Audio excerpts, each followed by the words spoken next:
Allow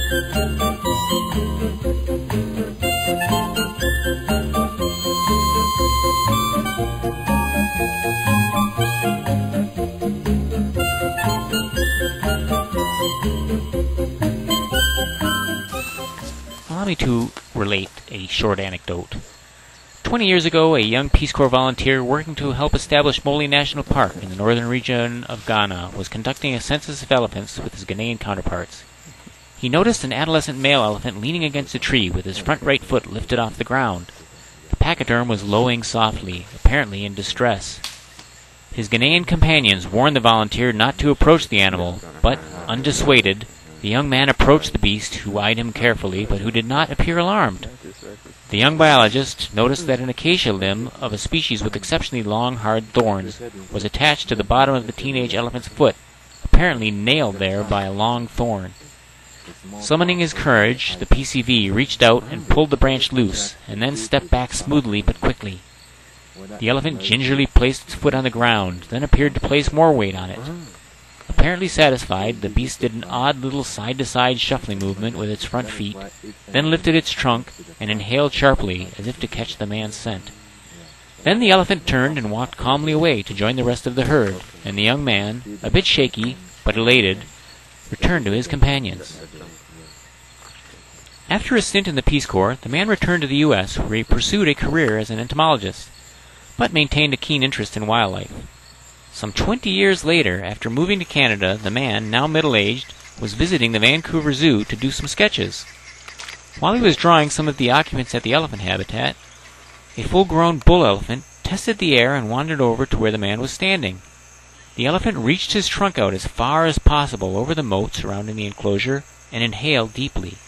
Then it did an odd little side-to-side shuffling movement with its front feet, lifted its trunk, trumpeted, and after staring at the man for a while, turned and walked back to its companions.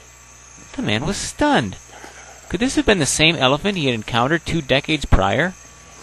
He waited for the crowd of people around him to thin out, then slipped through the railing and slid down the embankment of the moat, and up the other side, and slowly approached the bull elephant. When some yards away, he cleared his throat, and the bull turned towards him. The animal came towards him, reached out, and placed his trunk around the man's midsection, and lifted him into the air, and then smashed him against the ground several times, breaking nearly every bone in his body before flinging him back up and out of the enclosure. It probably wasn't the same elephant. Ladies and gentlemen, I was not that Peace Corps volunteer, but I was a Peace Corps volunteer in Ecuador in 1982 to 1984, and I've worked in apiccultural development projects regularly since then, including stints to train Peace Corps volunteers in Paraguay, Guatemala, and Tunisia.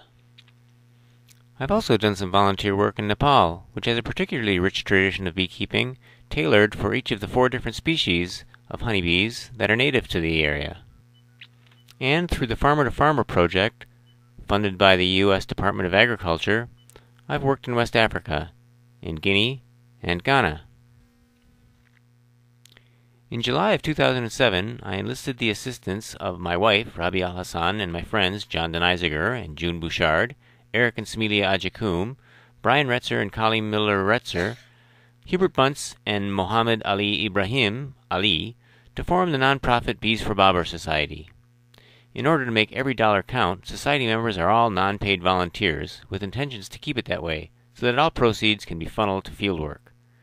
We have begun our work in the village of Manyore because Enoch Amasa Ashi, projects coordinator for the Collaborative Resource Management Unit of Mole National Park, Daryl Bosu, projects manager of Eroka Ghana, and Sibu Abdul Karim, founder of Friends of Health, were already working in the community and had agreed to help promote and monitor our work. Bees for Babar provides rotary credit to villagers to install hives around their subsistence farms near the Mole Wildlife Reserve in Ghana. When elephants attempt to raid crops, they will upset tripwired hives. The bees will drive off the elephants, preserving both the crops and the elephants, who might otherwise be poached by enraged farmers. You can find out more about apicultural development and the Bees for Babar project, and even make a donation, by cutting and pasting into your browser the web page address from this video's descriptor. or simply by Googling bees for Babar. Thanks for watching. Bye.